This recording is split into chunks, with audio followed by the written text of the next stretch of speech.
আসসালামু আলাইকুম এভরিওয়ান। আশা করি সবাই ভালো আছেন।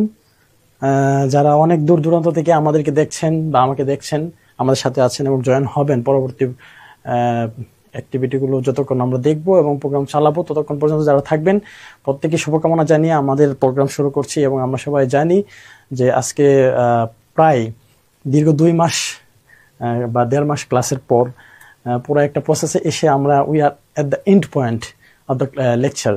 এবং লেকচারের শেষের দিকে যে অংশটুকু থাকে সেটা হচ্ছে যে ভাইয়া এতদিন তো শুধু এক পাকে ক্লাস করলাম, ক্লাসগুলো ছিল হচ্ছে অন ওয়ে সিস্টেম, যেটাকে আমরা আগে থেকে বলছি যে this method is just about given and taken system, not মানে শেয়ারিং ক্যাপাসিটিটা খুব কম ছিল। But today we are getting this chance to express our expression and to communicate our selves within our heart to heart and by soul to soul, এটা বলা যায় আর কি। তো আজকের এই প্রোগ্রামের মধ্যে যে যেখান থেকে আমাদেরকে দেখবেন, প্রথমেই আমরা একটু দেখবো যে অনেক আগে একজন এসে অ্যাটেন্ড করে রাখছেন, ফেরদৌস মিয়া। যারা যিনি আগে আসছেন প্রত্যেককে যিনি আগে আসছেন তাকে আগে কংগ্রেচুলেশন। পরে যারা অ্যাটেন্ড করবেন প্রত্যেকের জন্য থাকবে শুভকামনা। যে যত বেশি আর্লি আসবেন তার জন্য তত বেশি ভালোবাসা থাকবে। 6:30 থেকে প্রোগ্রাম শুরু হওয়ার কথা। আমরা যারা প্রথম থেকে একটু শুরু করছি তাদের বা আছি তাদের জন্য একটু কষ্ট হলেও 2-3 মিনিট ওয়েট করে নিতে হবে। আমরা একটু এর আগে আলোচনার শুরু করার আগে একটু জেনে নিই কে কোথা থেকে অ্যাটেন্ড করছেন। সবাই একটু শেয়ার করেন কে কোন জায়গা থেকে আছেন, এই মুহূর্তে কোথায় কার সিচুয়েশন, অথবা কে কোন জায়গায় কোন লোকেশনে বসে আছেন বা কোন ভার্সিটি থেকে পড়াশোনা করছেন, একটু শেয়ার করলে আমরা একটু দেখবো ইনশাল্লাহ। এবং আজকে মোটামুটি যার যতগুলো কোয়েরি থাকে এবং যার যতগুলো আমার নিয়ে অভিযোগ থাকে সবাই সবগুলো শেয়ার করার সর্বোচ্চ সুযোগ পাবো ইনশাল্লাহ। সেই জায়গাটার দিকে আমি বলবো যে এট ফার্স্ট আমরা সবাই জয়েন করার আগে যার যে লোকেশনটা আছে সেটাকে শেয়ার করেন সবাই, দেখি।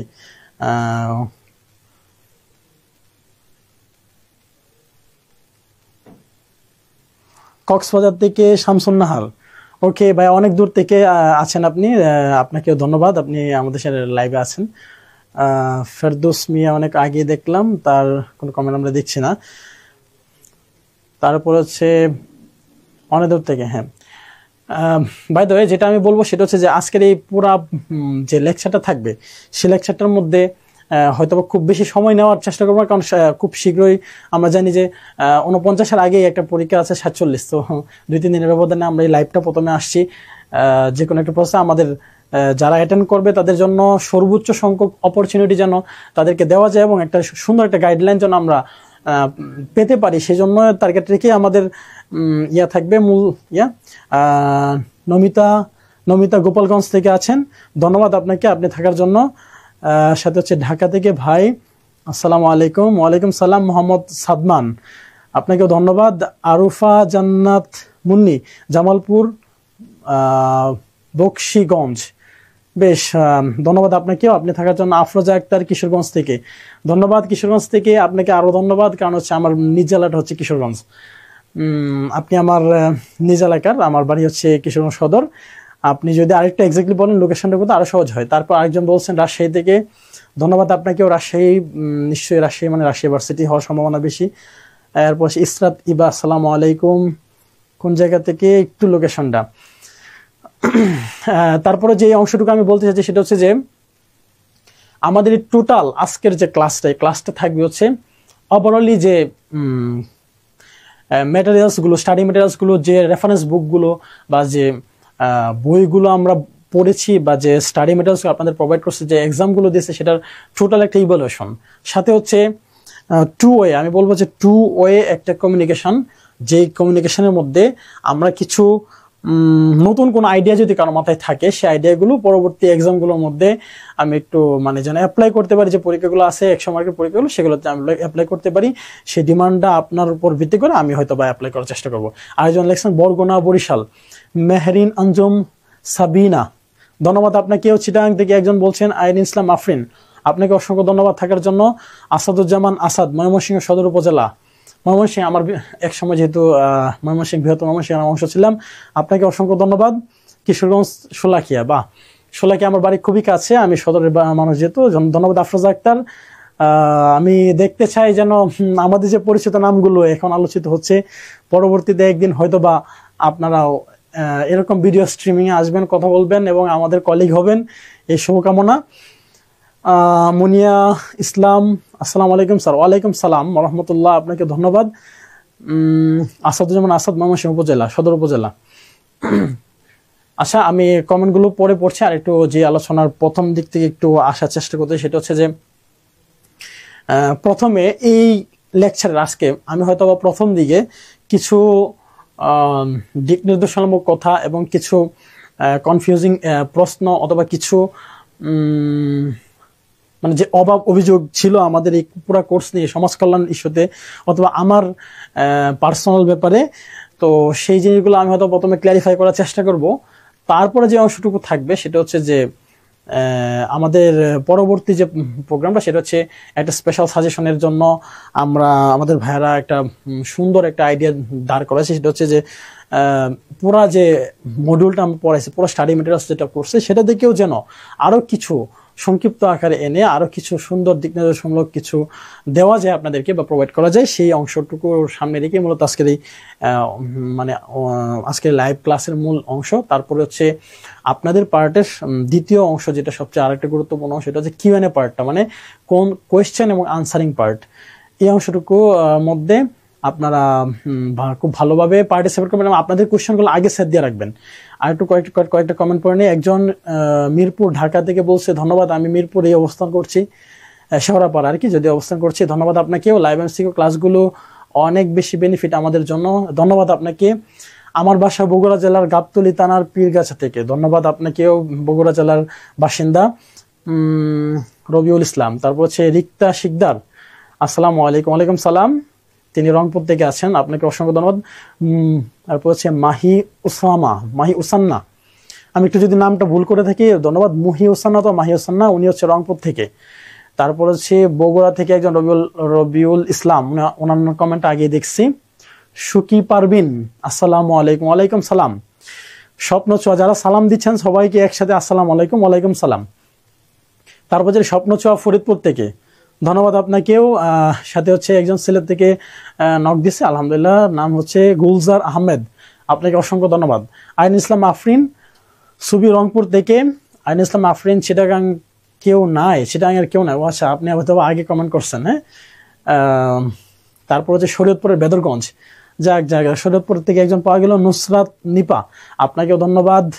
ময়মনসিংহ থেকে দেখা যায়, ময়মনসিংহ থেকে অনেকে আছেন, গোপালগঞ্জ থেকে ধন্যবাদ। যাক, মোটামুটি আপনারা কমেন্ট করতে থাকেন, আমি কমেন্টগুলো আস্তে আস্তে করে পড়বো।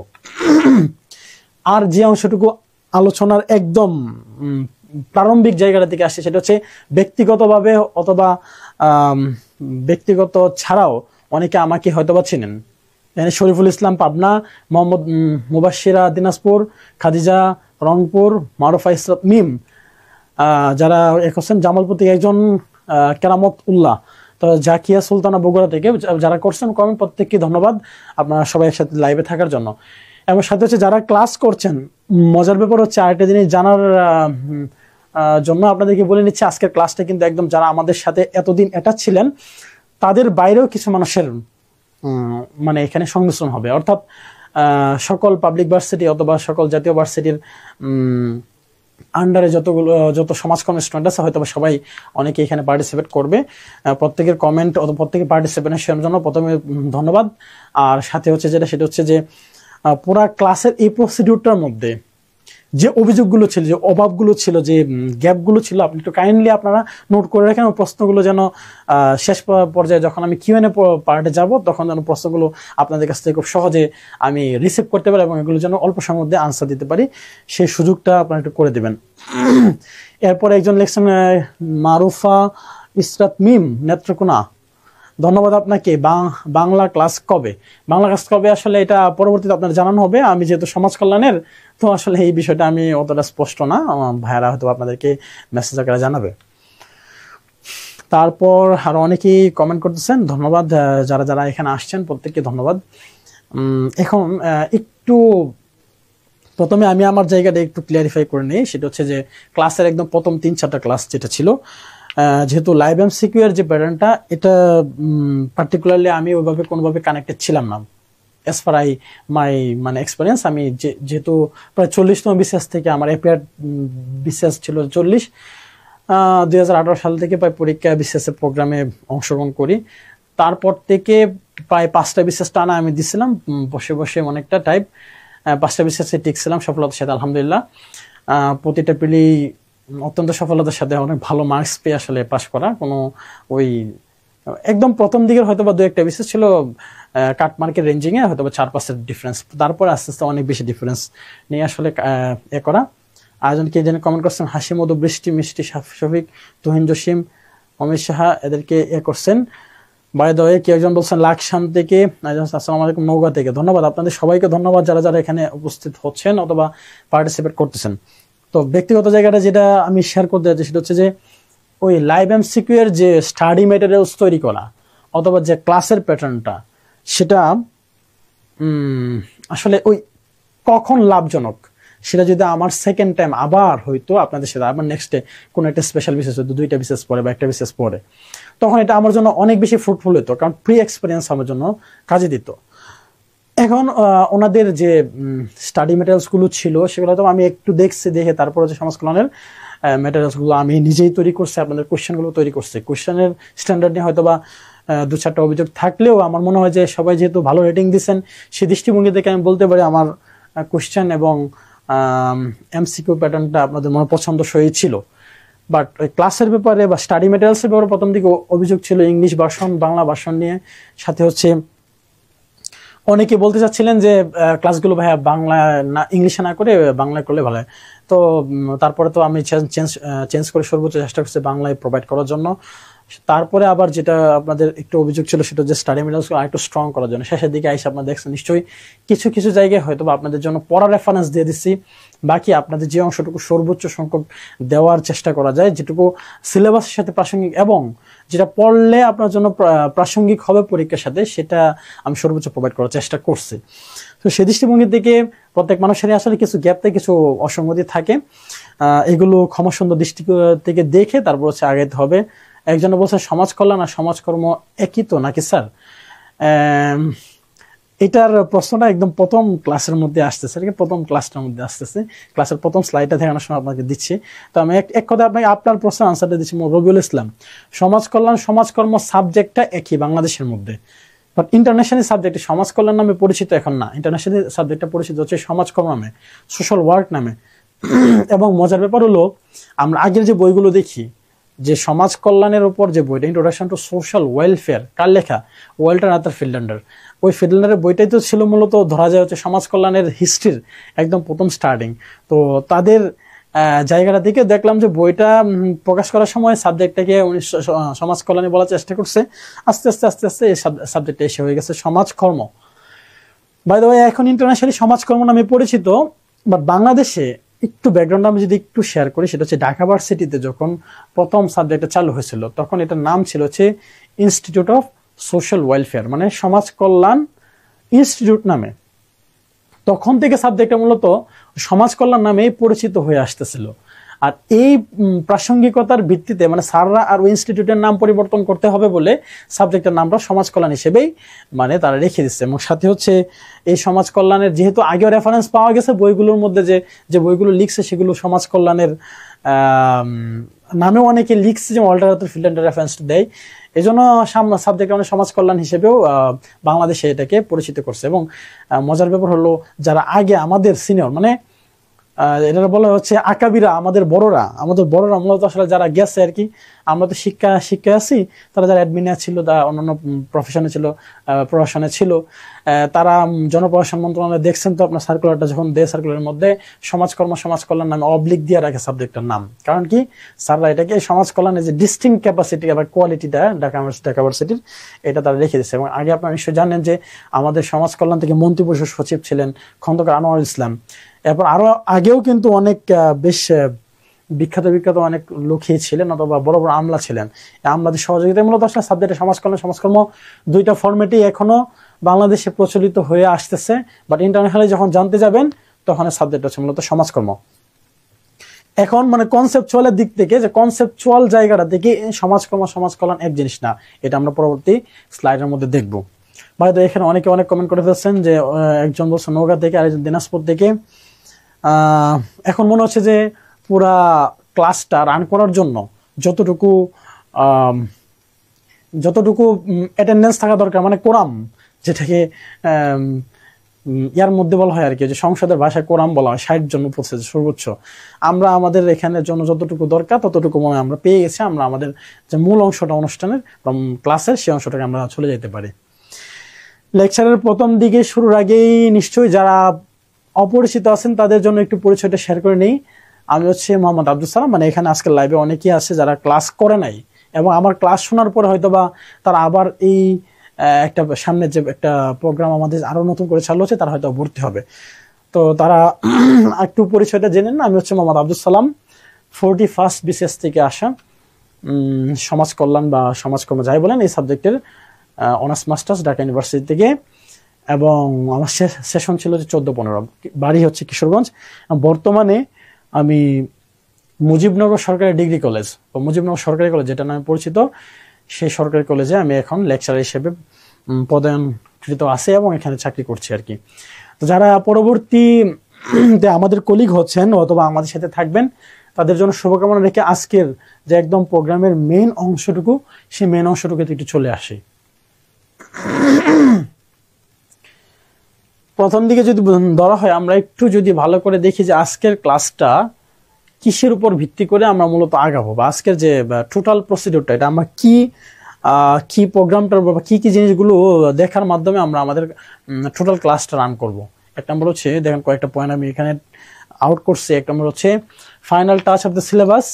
মানে আজকের ক্লাসের একটা অংশ থাকবে হচ্ছে আমাদের যে সিলেবাসটা আছে, সেই সিলেবাসের কোন কোন জিনিসগুলো কিভাবে পড়ছিলাম আমরা আবার একটু ইভালুয়েট করে নেওয়া, যে কিভাবে আমরা পরবর্তী প্রোগ্রামগুলো করব।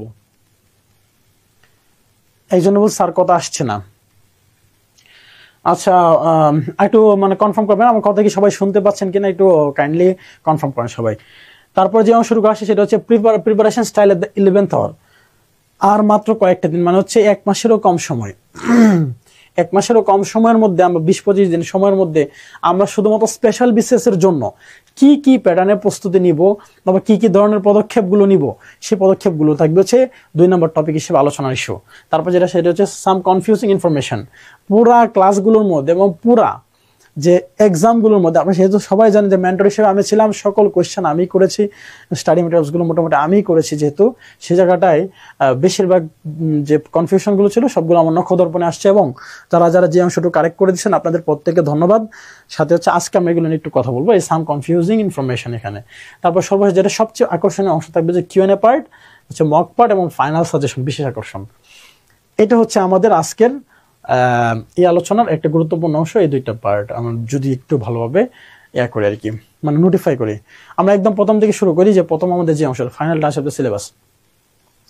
আমি এই দিকে আর আসলে আসতে চাচ্ছি না, যে পুরো স্লাইড পড়ানো তো আসলে ম্যাটার না আজকে।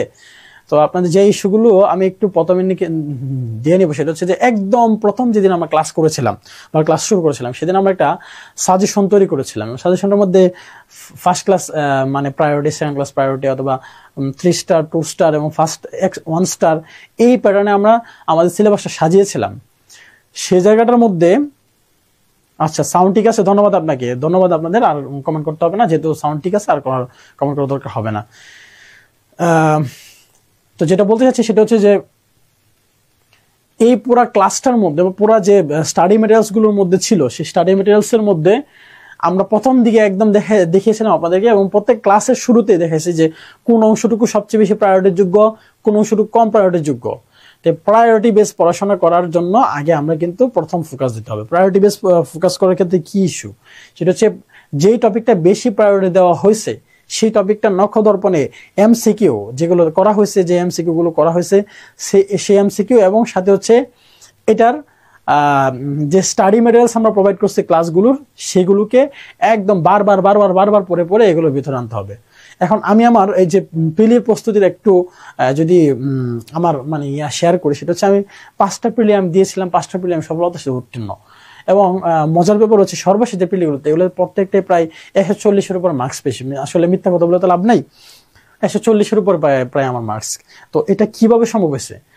এটা আমার কাছে মনে হয়েছে যে আমার মানে পার্সোনাল এক্সপিরিয়েন্স থেকে সেটা হচ্ছে যে অংশটুকু আমি কিন্তু আপনাদের আগে দেখেছি যে বিসিএস এর কোশ্চেন গুলো মূলত আসে হচ্ছে এক হচ্ছে ইজি প্যাটার্ন কতগুলো কোশ্চেন প্রায় দেখা যায় হচ্ছে 40% কোশ্চেন বা 50% কোশ্চেন আসে এরকম 40% কোশ্চেন ধরা যায় বা 50% এরকম একটা অ্যামাউন্টে থাকে হচ্ছে সবচেয়ে ইজি কোশ্চেন। তারপরে সেকেন্ড একটু মানে মিডিয়াম যে কোশ্চেন গুলো থাকে এগুলো থাকে হচ্ছে 20 থেকে 30% বা সেটা হইতে পারে একদম 40-এর কাছাকাছি এমন। আর সবচেয়ে কঠিন থাকে 20টা প্রশ্ন, যেটা 200 প্রশ্নের মধ্যে 20টা 25টাও হইতে পারে। 10% বা 15% কোশ্চেন থাকে হচ্ছে একটু কঠিন। তো যার অ্যাকিউরেসি লেভেলটা ওই মানে যেটা পড়ার অংশটুকু অর্থাৎ হচ্ছে সহজ যে অংশটুকু ইজি কোশ্চেন এবং মিডিয়াম পার্টের মধ্যে যে কোশ্চেনগুলো থাকে যার অ্যাকিউরেসির পরিমাণটা বেশি, মানে বারবার পড়েছে এই জায়গাটার মধ্যে নিজের ক্যাপাসিটি অনেক স্ট্রং করে ফেলবে, তার জন্য পিলিটিকা অনেক সহজ। সমস্যাটা হয় আমাদের যে জায়গাটা সেটা হচ্ছে আমাদের বেশিরভাগ ক্ষেত্রে অনেক বেশি পড়াশোনা করা হয়, এই বই ওই বই এই বই মানে ঘাটাঘাটি করতে যে এমন পরিমাণ গোজামিল হয় লাস্টে কোনো ইনফরমেশন যখন কোনো এমসিকিউ দিতে যায় পরীক্ষার হলে তখন অ্যাকিউরেসির দিক থেকে আমরা দেখি যে তার মাথার মধ্যে বা আমার মাথার মধ্যে কনফিউশন তৈরি যে এটা হবে কি হবে না। তো এই জায়গাটাতে বের আসতে হবে, যে প্রশ্নটা কমন পড়ে সেই প্রশ্নটা কোনোভাবে মিস হওয়ার সুযোগ নাই, মানে যেটা কমন পড়বে সেটাকে মাস্ট আমার এটা অ্যাকুরেট ভাবে আনসার দিতে হবে, এটা হচ্ছে আমাদের প্রথম টার্গেট। তো এই জন্যই আমি যেটা বলছি এটা হচ্ছে যে আমরা কিন্তু আগেও বলছি এখনো বলছি যে আমি যে স্টাডি মেটেরিয়ালস গুলো দিচ্ছি এবং যে কোশ্চেন গুলো আপনাদের দিচ্ছি কোশ্চেনের সাথে যে ব্যাখ্যার যে পার্টটা আছে টোটাল যে প্রসিডিউরটা এটা যদি কেউ মেনটেন করে এবং সবটা পড়ে বারবার কয়েকবার করে পড়ে এর থেকে আমার ধারণা যে 80% কোশ্চেনই মানে কমন পড়বে, এটা আমার ধারণা। 80% কোশ্চেন কমন পড়বে মিনস কনসেপচুয়াল ইস্যু। আমি কিন্তু আগে বলে রাখি যে আপনারা দেখছি কয়েকটা কমেন্ট করছেন সেটা হচ্ছে যে ভাইয়া কোশ্চেন গুলো শুধু সাল ভিত্তিক হয়ে গেছে অথবা কোশ্চেন গুলো শুধু হয়ে গেছে জ্ঞানমূলক বেশি।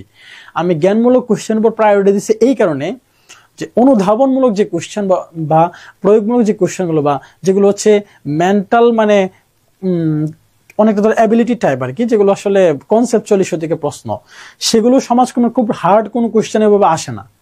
হার্ড কোনো কোশ্চেন ওইভাবে সমাজকর্মের ওই কনসেপচুয়াল থেকে ওইভাবে আসে না। তো ওই জায়গাটা থেকে যদি আসে তাহলে দেখা যাবে 2টা বা 3টা কোশ্চেন হয়তো বা হার্ড আসবে ওই মেন্টাল এবিলিটি থেকে, এই জায়গাটা সবার জন্য কঠিন হবে। তো ইন জেনারেল যে কনসেপচুয়াল ইস্যুগুলো আছে সেই কনসেপচুয়াল ইস্যুগুলো থেকে কোশ্চেন যদি আমার মানে আগে 100% একুরেট করা যায় তাহলে আমার ওই প্রিলি পাস করাটা খুব সহজ। মানে প্রিলি পাস করা সহজ বলতে গেলে আমার এই জায়গার মধ্যে একুরেসি যত বেশি তত বেশি আমার ওই মার্কস ওটার পরিমাণ তত বেশি থাকবে। 60-70% অ্যাকুরেসি ঠিক করতে গেলে আমাকে ওই যে কনসেপচুয়াল যে বিষয়টা আছে সাল ভিত্তিক কোশ্চেনগুলো অথবা কনসেপচুয়াল যে মানে বেসিক যে ইনফরমেটিভ কোশ্চেনগুলো আছে সেগুলোকে আমার ভিতরে বারবার পড়ে ভিতরে রেখে দিতে হবে। তো এই অংশটুকু আমি আপনাদেরকে প্রথমে বলবো যে আমার যে পুরা যে স্লাইডগুলো দিয়েছে এবং যে স্টাডি মেটেরিয়ালসগুলো আপনাদেরকে রেফার করছে এই অংশটুকু থেকে আপনার জ্ঞানমূলক যে প্রশ্নগুলো আছে জ্ঞানমূলক প্রশ্নগুলো টোটালি মানে মুখস্থ করে ফেলতে, অনেকটা হচ্ছে বারবার পড়ে এটাকে একদম নিজের ভিতর ক্যাপচার করে রাখতে হবে।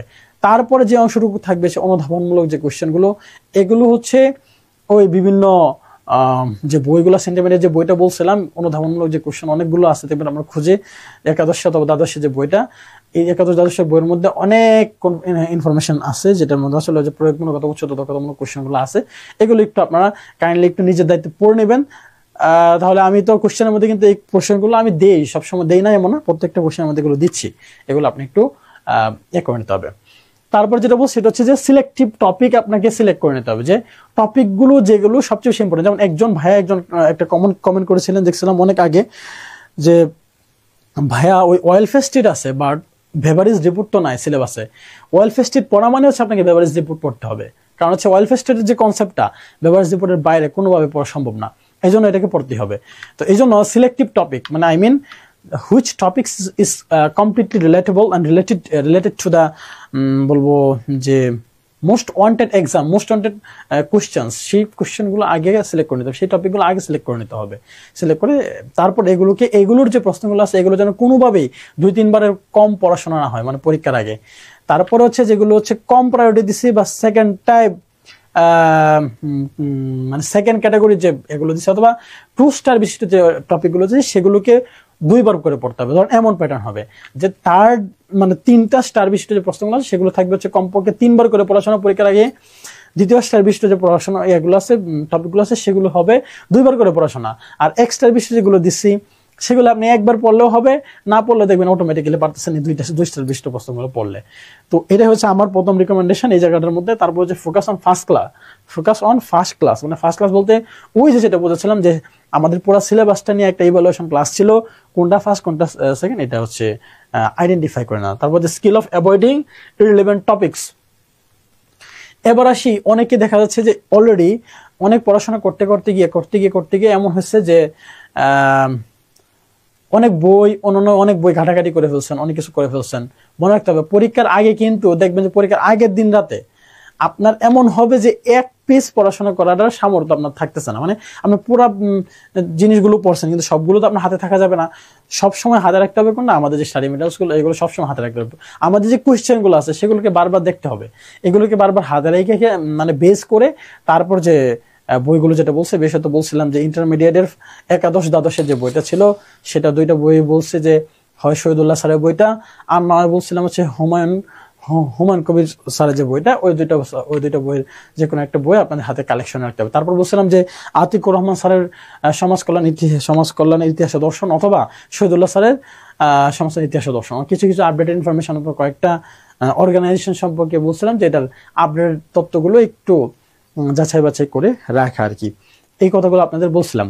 তো এই হলো টোটাল ইররিলেভেন্ট টপিকস বলতেছিলাম, যেটা সেই ইস্যুটাকে বলছি। সেটা হচ্ছে যে অনেক সময় কি হয় যে আপনারা ওই পুরা ধরেন যে হিস্ট্রিগুলো পড়তে গিয়ে কেমন হয়, যেমন হাজী সুরতুল্লাহ একটা অধ্যায় যদি আমি এক্সাম্পল স্বরূপ বলি যে কয়েকজন ব্যক্তির অবদান ছিল সমাজ কল্যাণে কি, সেই জিনিসগুলো একটু ভালো করে যদি দেখেন, তো সেই ব্যক্তির অবদানগুলো ওই যে ব্রাহ্ম সমাজের আন্দোলন অথবা যদি হাজী শরীয়তুল্লাহ আন্দোলন অথবা ওই যে আলীগড় আন্দোলন, এই আন্দোলনগুলো যদি পড়তে গিয়ে যদি আপনি একটু ইনডেপ বইগুলো পড়তে যান, বেশ ভালো লাগবে পড়তে, অনেক ভালো লাগবে, দেখবেন যে পড়তে অনেক মজা লাগতেছে পড়তেছেন।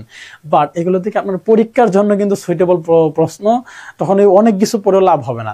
আমি যেগুলো দিছি এর বাইরে আসলে কোশ্চেন স্যাররা ভাবার সুযোগ যদি তৈরি করে নেয় স্যাররা, তাহলে এটা করবে সর্বোচ্চ 1টা বা 2টা, এর বেশি সম্ভাবনা নাই। বাট এগুলোই হবে মূলত বেসিক কোশ্চেন হিসেবে। তো এই দিক থেকে ফোকাস করে আসলে এই গল্প না পড়ে শুধুমাত্র এখন সলিড মানে ইট পাথরের ধাক্কা মাথায় নিতে হবে আর কি, না নেওয়ার সামর্থ্য তৈরি করে নিতে হবে এমসিকিউ একুরেসির জন্য। বাই দ্য ওয়ে, যারা এতক্ষণে আরো অনেকগুলো কমেন্ট করে ফেলছেন তাদের জন্য আবারও বলছি যে তাদের প্রত্যেকটি কমেন্ট আসলে পড়া সম্ভব নয়, আমরা পুরো ক্লাসটা একটু দেখবো, এই জন্য যারা কমেন্ট করতেছেন প্রত্যেককে সাথে থাকার জন্য ধন্যবাদ। পড়ানো শুরু করার মধ্যে আসি, সেটা হচ্ছে যে preparation style of the 11th hour, একদম শেষ মুহূর্তে আমাদের আসলে কি ধরনের প্রস্তুতিমূলক কাজগুলো করতে হবে। দেখেন বলছে রিভাইজ, এক কথা মানে সত্যি কথা, আমার প্র্যাকটিক্যাল এক্সপিরিয়েন্স থেকে যেটা বলি যে বারবার পরীক্ষা দেওয়া, বারবার পড়া, যে পড়াগুলো পড়ছে এগুলোই বারবার পড়া, কারণ একই জিনিস বারবার পড়ার কারণে আপনার অ্যাকিউরেসি লেভেলটা বাড়ে। আর আপনি ওই যে দেখা যাচ্ছে নতুন পড়তেছেন, নতুন জানতেছেন, আলটিমেটলি কোনো লাভ হচ্ছে না। লাভ হচ্ছে কি জন্য, পরীক্ষার হলে আপনার ওই নতুন যে ইনফরমেশন সেটা 1বার বা 2বার যেটা পড়ছেন, যারা প্রিলি অলরেডি কয়েকবার দিয়ে দিচ্ছেন অথবা যারা প্রিলি দিয়ে টিকতে পারতেছেন না বা ব্যর্থ হচ্ছেন তাদের জন্য বলবো যে তারা নিশ্চয়ই এতদিনে বুঝে গেছেন যে পড়ার চাইতে মানে বেশি পড়ার চাইতেও কম জিনিস বেশি পড়া, এটা সবচেয়ে বেশি মানে নিডেড আর কি এই জায়গাটার মধ্যে। এই জন্য ক্যালকুলেটেড স্টাডি আওয়ার, আপনাকে স্টাডি আওয়ারটা ক্যালকুলেট করতে হবে যে সময়টুকু আছে, যেমন সামনে যে 2 দিন পরে পরীক্ষা, আরেকটা কয়েকদিন পরেও আরেকটা পরীক্ষা আছে 47, সে জায়গার মধ্যে স্টাডি আওয়ারটা আসলে ক্যালকুলেট করতে হবে। আপনাকে কতটুকু জন্য জেনারেলের জন্য পড়তে হবে, কতটুকু সাবজেক্টিভের জন্য পড়তে হবে, 2 অংশ যেহেতু সমানভাবে গুরুত্বপূর্ণ, সেজন্য 2 অংশটুকুর জন্য সমানভাবে টু ওয়ে বাইপোলার মেথডে আপনাকে প্রায়োরিটি দিতে হবে। তারপর যেটা শেষে all model test question and explanation. আমি আগে বলছি যে আমার যদি কেউ শুধুমাত্র ওই যে বিগত যে কয়েকটা পরীক্ষাগুলো হয়েছে আর কি, সাবজেক্টিভ যে পরীক্ষা এবং ফাইনাল যে টাচগুলো পরীক্ষাগুলো আসবে, ফাইনাল পরীক্ষা, ফাইনাল মডেল টেস্টগুলো, সেগুলো যদি কেউ পড়ে শুধুমাত্র ওই কোয়েশ্চেনগুলো পড়ে এবং এর এক্সপ্লেনেশনটা পড়ে, তাও আমার স্টাডি মেটেরিয়ালসের যা আছে তার 90% চলে আসবে। তার মানে কি হবে, দেখা যায় স্টাডি মেটেরিয়ালসেরও বাইরেও অনেক কিছু সে জানতে পারবে। সেই জায়গাটা থেকে আমি বলবো যে আপনাকে এই অংশটুকুর মধ্যে একটু ফোকাস করতে হবে যে কোশ্চেনের যে প্যাটার্নগুলো আমি দিচ্ছি বিভিন্ন জায়গাতে বিভিন্ন ডাইমেনশন থেকে। আপনি হয়তো কোনো সময় দেখছেন যে আমাদের সিলেবাসে একজন একটা কমেন্ট করছিলেন, দেখছিলাম যে স্যার পড়ান এক জায়গা থেকে আর প্রশ্ন করেন অন্য জায়গা থেকে। প্রশ্ন আমি করার সময় সবসময় খেয়াল রাখি এই জায়গাটা, যে আমি যে অংশটুকু পড়াইছি, মনে রাখতে হবে আমি যখন স্টাডি মেটেরিয়ালস তৈরি করি তখন আমি 1 সপ্তাহ পাই, কিন্তু যখন এই স্টাডি মেটেরিয়ালসের উপর কোশ্চেন করার সুযোগ পাই তখন কিন্তু এই স্টাডি মেটেরিয়ালসের উপর 2টা পরীক্ষা থাকে, দেখা যায় আমি আরো 6 দিন পাই।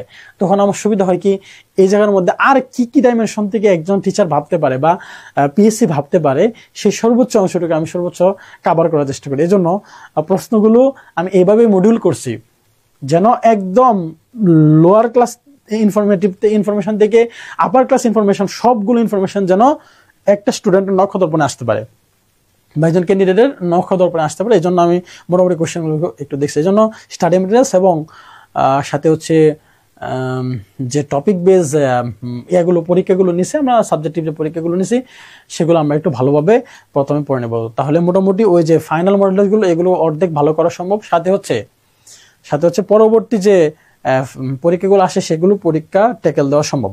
তারপর আসছে সেটা হচ্ছে যে revise all study materials and be connected to upcoming model test. আসলে এই কথাটা একটু ইম্পর্টেন্ট, মানে এই জায়গাটার মধ্যে যে আমাদের পরবর্তী যে প্রোগ্রামগুলো আসবে অথবা পরবর্তী যে পরীক্ষাগুলো মডেল টেস্টগুলো আসবে সেটার সাথে কানেক্টেড থাকতে হবে। ফাইনাল একটা সাজেশন আমি আপনাদের সবাইকে প্রোভাইড করবো ইনশাল্লাহ, সেটা কমপক্ষে 50-60 পেজ বা 70 পেজের মধ্যে একটা আনার চেষ্টা করবো, যেটা দিয়ে আসলে বোঝা যাবে যে পুরা যে স্টাডি মেটেরিয়ালস আরো যে অংশটুকু একটু লুপহোলস আছে, আমার আপনাদের যে সাজেশনগুলো ছিল সেই সাজেশনগুলো সর্বোচ্চ মানে অ্যাকুমুলেট করার মাধ্যমে অথবা by gathering all of your suggestions and recommendations I will try to মানে integrate all of this information in a single suggestion book. ঠিক আছে, এটা হচ্ছে আমরা হয়তো আপনাদেরকে প্রোভাইড করবো খুব শীঘ্রই। এবার আসি 3rd নাম্বার যে টপিকটা ছিল সাম কনফিউজিং ইনফরমেশন। আপনারা পুরো প্রসেসটার মধ্যে নিশ্চয়ই অনেকগুলো মডেল টেস্ট দিচ্ছেন এবং অনেকেই এই কোশ্চেনগুলো করার পরে কোশ্চেনের মধ্যে কিছু লুপ হোলস পাইছেন, কিছু গ্যাপ পাইছেন। এগুলোর মধ্যে যারা মানে এই লুপ হোলসগুলো আইডেন্টিফাই করছেন তাদেরকে প্রত্যেকে ধন্যবাদ, এবং আমার প্রশ্ন কারেক্ট করে দেওয়ার জন্য আপনাদেরকে আমার নিজেরও কিছু গ্যাপ যেটা ছিল জ্ঞান জানার ক্ষেত্রে সেটা আমি আরেকটু একুরেট ভাবে জানার সুযোগ পেয়েছি, সেজন্য ধন্যবাদ।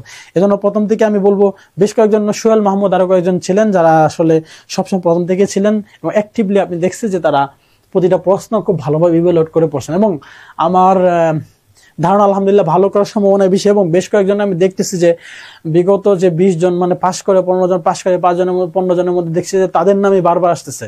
কেন আসতেছে তাদের নাম বারবার? আমি বলবো যে তারা বারবার রিভাইজ করতেছে এবং তারা মডেল টেস্টগুলো বেশ ভালো করছে। আশা করি যারা নিয়মিত ভালো করে তারা ব্যর্থ হয় খুবই কম, আমার ধারণা মানে অ্যাজ ইউজুয়াল এটাই হয়।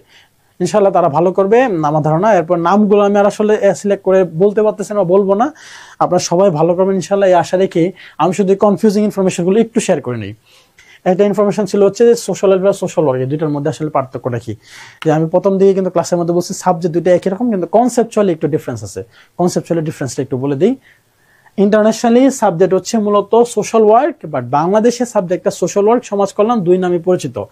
একটা কিছু কিছু বিশ্ববিদ্যালয় মানে বেশিরভাগ বিশ্ববিদ্যালয়ে সমাজকর্ম, আর শুধু ঢাকা ভার্সিটিতে সমাজ কল্যাণ নামে পরিচিত হয়ে আছে এবং এখনো এটা এভাবেই মানে রান করতেছে তাদের অ্যাক্টিভিটি, যার কারণে সাবজেক্টটা মূলত আসলে দুইটার নামে পরিচিতি পাবে আর কি। তারপর যেটা হচ্ছে কনসেপচুয়াল, যেটা ছিল যে সমাজ কল্যাণ জিনিসটার কনসেপ্ট হচ্ছে এটা আমাদের এক কথায় যদি বলা হয় সমাজ কল্যাণ হচ্ছে আমাদের আলটিমেট গোল, মানে যে কোনো অ্যাক্টিভিটি দ্বারা কোনো কল্যাণ কর্মসূচি করাই হচ্ছে সমাজ কল্যাণ, আর সেটাই হচ্ছে আমাদের আলটিমেট গোল। আর সোশ্যাল ওয়ার্ক হচ্ছে আমাদের method. This is a scientific method to gain the optimum well-being of the optimum social welfare of the society, ঠিক আছে, অথবা সমাজের অধিকাংশ ওয়েলফেয়ারটা এনশিওর করার জন্য মূলত এই যে মেথডটা ফলো করা হয়, যে সাইন্টিফিক মেথড বা যে প্রফেশনাল অ্যাক্টিভিটিগুলো ফলো করা হয় সেটাই মূলত হচ্ছে সোশ্যাল ওয়ার্ক। তাহলে সোশ্যাল ওয়ার্কটা হচ্ছে অর্গানাইজড, প্রফেশনাল এবং হচ্ছে formal. But on the other hand social ওয়েলফেয়ারটা হচ্ছে ফর্মাল, ইনফর্মাল, পার্সোনাল, গ্রুপ অথবা হচ্ছে ইনস্টিটিউশনাল, আনইনস্টিটিউশনাল সকল সেবা কর্মসূচি। আমি আপনাদেরকে এক্সাম্পল স্বরূপ বলতে গিয়ে বলছিলাম কেউ একজন প্রফেশনাল অ্যাক্টিভিটি করতেছে, মনে করেন যে কেউ একজন প্রফেশনালি কোনো ক্লায়েন্টকে সেবা দিতেছে, কোনো সমাজকর্মী, সেটাও সমাজ কল্যাণ হিসেবে অন্তর্ভুক্ত হবে, কিন্তু সে একইভাবে কি সমাজ কর্ম। তার মানে বলা যায় যে সকল সমাজকর্ম সমাজ কল্যাণ, বাট সকল সমাজ কল্যাণ সমাজকর্ম না। যেটা পার্সোনালি করা হবে সেটা হচ্ছে সমাজ কল্যাণ জাস্ট, নট সোশ্যাল ওয়ার্ক। এটা মনে হয় একটু হবে, সকল খারাপ হলে সকল খারাপ নয়, এই যে একটা এক্সাম্পল আমরা পড়ছিলেন। ঠিক একইভাবে এই কথাটাও বলা যায় আর কি এরকম কে জানি একজন কমেন্ট করছেন আজও জীবিত আছেন, ফান। কে জানি মানে কি বোঝাতে চাচ্ছেন বুঝতে পারতেছেন না, হয়তো বা সে আমার পরিচিত পার্সোনালি, তার কারণে কমেন্ট হয়তো করছে। বাই দ্য ওয়ে, জীবিত আল্লাহ রাখছেন এই পর্যন্ত, এই জন্য আমরা আপনাদের সাথে সামনে আসতে পারছি। তো এবার আসি পরবর্তী যে জায়গাটা, সেটা হচ্ছে 2 নম্বর প্রশ্ন। আরেকটা কনফিউজিং কোয়েশ্চেন ছিল, যে আমার হয়তো বা টাইপিং মিস্টেক ছিল। শিশু আইনের দ্বারা, শিশু আইন বলতে ইন্ডিকেট করতেছে শিশু আইন 1974। শিশু আইন 1974, অনেকে একটু কনফিউজ থাকতে পারে, শিশু আইন 1974 তো রহিত হয়ে 2013 সালের দ্বারা রিপ্লেস করা হয়েছে। তো এই আইনটিকে ততটুকু সময় উপযোগী কিনা আমরা কিন্তু আপনাদের রিলেট করে দেখাইছি, যে 2013 সালের আইনটার সাথে কিভাবে রিলেট করে পড়তে হবে। তো সেই জায়গাটায় 2013 সালের যে অংশটুকু পড়তে হবে সেটা আপনাকে দেখাইছি, এবং যে ইনফরমেশনগুলো 2013 সালের আইনের দরকার হবে সেটাও আপনি পাবেন। এরপর যেটা আসে সেটা হচ্ছে যে এখানে আমি 76টা হয়তো বা কোনো বইয়ের মধ্যে পেয়ে যাবেন, যে 76টা ধারা। আমি আইনটা একদম চেক করে দিচ্ছি, যে শিশু আইনের ধারা হচ্ছে মূলত 78টা, এটা 76টা হবে না, কারেক্ট হবে 78। তারপর যেটা আসে সেটা হচ্ছে আরেকটা কনফিউশন ছিল হচ্ছে প্রশ্ন নিয়ে, সেটা হচ্ছে যে ব্রাহ্ম সমাজের শাখা। তো ব্রাহ্ম সমাজ নামে একটা আন্দোলন নিশ্চয়ই দেখছেন, major social reform movement in India Bangla subcontinent, বা Bangla India subcontinent, Indian subcontinent যেটা বলা হয় আর কি। তার মধ্যে যে একটা আন্দোলন ছিল সেটা হচ্ছে ব্রাহ্ম সমাজের যে আন্দোলনটা। ব্রাহ্ম সমাজের আন্দোলনের পুরো হিস্ট্রিটা যদি ধরা হয়, ব্রাহ্ম সমাজ মূলত ওই যে নারী আন্দোলন, নারী সংস্কার, একেশ্বরবাদীয়তা, শুধু ব্রহ্মা, নিরাকার ব্রহ্মার পূজার জন্য মূলত আসলে ব্রাহ্ম সমাজের আন্দোলন চলছিল। তো এই আন্দোলনের দেখছি যে একটা শাখা তৈরি হয়েছিল। শাখা কি? একটা হচ্ছে আদি ব্রাহ্ম আন্দোলন অথবা আদি ব্রাহ্ম সমাজ, 2 নম্বরটা হচ্ছে সাধারণ ব্রাহ্ম সমাজ। আদি যে ব্রাহ্ম সমাজ, এটার অনুসারী বা এটার প্রতিষ্ঠাতা ছিল হচ্ছে মূলত 2-3 জন। কে? ওই যে আমরা একদম যে স্টার্টিং লেভেলে যেটা পাইছিলাম, রাজা রামমোহন রায় এবং রবীন্দ্রনাথের দাদা অথবা রবীন্দ্রনাথের চাচারা যারা আছে, রবীন্দ্রনাথের বংশধর যারা আছে, দেবেন্দ্রনাথ ঠাকুর, এক ঈশ্বরবাদের যে প্রচারণা তারা করছিলেন মূলত এই ব্রাহ্ম সমাজের আন্দোলনের যে শাখাটা তারা পরিচালনা করছিলেন, সেটাই হচ্ছে মূলত আদি শাখা। আর এরপর যে শাখাটা আসে সেটা হচ্ছে সাধারণ ব্রাহ্ম সমাজ। এই সাধারণ ব্রাহ্ম সমাজের মধ্যে আরেকটু মানে অ্যাড করে নেই, সাধারণ ব্রাহ্ম সমাজের মধ্যে আরেকটা সাব গ্রুপ তৈরি করছিল হচ্ছে কেশব সেন। এই কেশব সেনের যে শাখাটা ছিল সেটার নাম ছিল হচ্ছে এই যে ভারতের ব্রাহ্ম সমাজ নামে। তিনি মূলত আন্দোলনটা আলাদাভাবে চালু করছেন 1866 সালে। তো তার আন্দোলনটা পরবর্তীতে তিনি মূলত আসলে যে একটা নীতির উপর ভিত্তি করে ওই কেশব সেন অথবা তার যে বন্ধুরা ছিল তারা মিলে একসাথে আন্দোলনটা চালু করছিল। আন্দোলন চালু করার ফাঁকে এক সময় দেখা যায় কি তারা এক থাকা সত্ত্বেও হুট করে একদিন কেশব সেন যে আইডিয়ার উপর ভিত্তি করে আন্দোলন চালাইছিলেন সেটা হচ্ছে নারী শিক্ষা, অল্প বয়সে নারীদের বিয়ে দেওয়া যাবে না, অথবা নারীদেরকে পূর্ণবয়স্ক করে বিয়ে দেওয়া, নারী শিক্ষার প্রসার ঘটানো, এই ইস্যুগুলোকে কেশব সেন কি তার জীবনে সে বাস্তবায়ন করে না, পার্সোনালি সে বাস্তবায়ন করে না। কি জন্য? তার যে মেয়ে ছিল, তার মেয়েকে বিয়ে দিয়েছিল অল্প বয়সে। কার কাছে? কোচবিহারের যুবরাজের কাছে। মানে কোচবিহারের যে যুবরাজ ছিল সেই যুবরাজের বয়স ছিল অল্প, সাথে সাথে তার মেয়ের বয়স ছিল অল্প। এই দুজনের একসাথে বিয়ে দেওয়ার কারণে সে যে আন্দোলন করছিল আজীবন, সে আন্দোলন মানে অনেকটা প্যারাডক্সিক্যাল হয়ে যায়, তার নিজের বিরুদ্ধে নিজে চলে যায় বা দাঁড় হয়ে যায়। দ্যাট ইজ হোয়াই তার বিপক্ষে চলে যায় হচ্ছে কয়েকজন মানুষ। সেটা হচ্ছে যে আনন্দমোহন বসু, শিবচন্দ্র দেব, উমেশচন্দ্র দত্ত, এরা।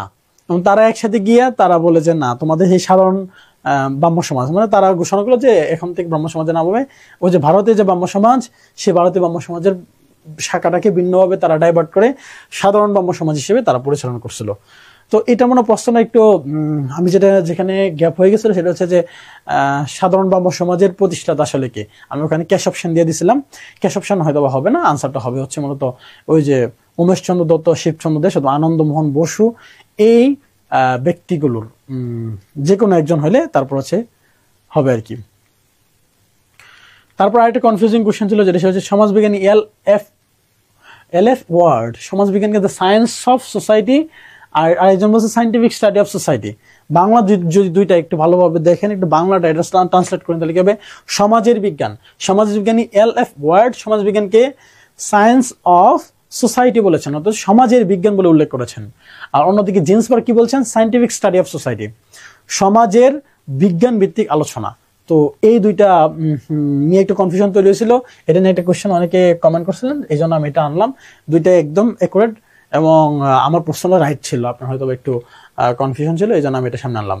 তারপর যেটা সে বাংলাদেশ জাতীয় সমাজ কল্যাণ পরিষদ নিয়ে আরেকটু কনফিউশন ছিল, এই জায়গাটা একটু ক্লিয়ার করে দেই। মানে এটা মনে হচ্ছে খুব মেজর একটা প্রবলেম হয়ে গেছিল, অনেকে এটা নিয়ে কমেন্ট করছেন।